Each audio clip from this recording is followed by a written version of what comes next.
कहा जाता है कि जब समय अपने अंतिम मोड़ पर होता है और अंधकार पृथ्वी पर पूरी तरह से व्याप्त हो जाता है, तब एक रहस्यमय संकेत आकाश से आता है। उस संकेत के साथ एक अनजानी शक्ति जन्म लेती है जो किसी ने कभी न देखी हो।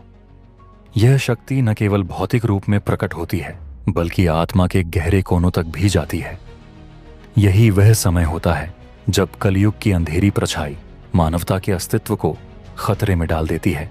इस अराजकता में एक ऐसे अस्तित्व का जन्म होता है जिसका रूप और स्वरूप किसी भी सामान्य दृष्टि से परे होता है।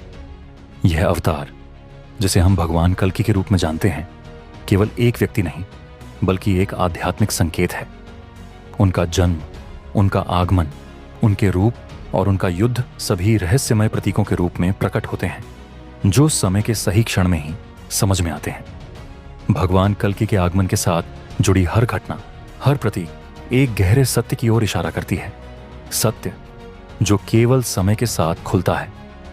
उनके घोड़े की टापों की आवाज, तलवार की धार और उनकी शांति और विनाश की शक्ति को केवल वही महसूस कर सकते हैं जिनकी आत्मा उन रहस्यमय लहरों को समझने के लिए तैयार हो। उनका अस्तित्व एक रहस्य की तरह होता है जो हर क्षण में नई राह दिखाने के लिए प्रकट होता है और फिर अचानक गायब हो जाता है, जैसे वह कभी थे ही नहीं।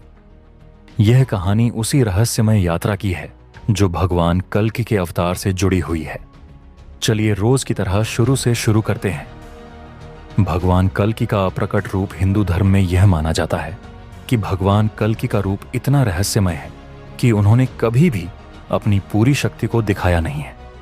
उनकी आंतरिक शक्ति, दिव्यता और यौगिक ऊंचाइयों के बारे में केवल भविष्य पुराण में संकेत दिए गए हैं। उनका जन्म और जीवन एक रहस्यमय तरीके से घटित होगा जिसे कोई सामान्य व्यक्ति समझ नहीं पाएगा। उन्होंने अपने रूप को छिपाने के लिए एक विशेष योजना बनाई है जिससे यह केवल समय आने पर ही प्रकट होगा।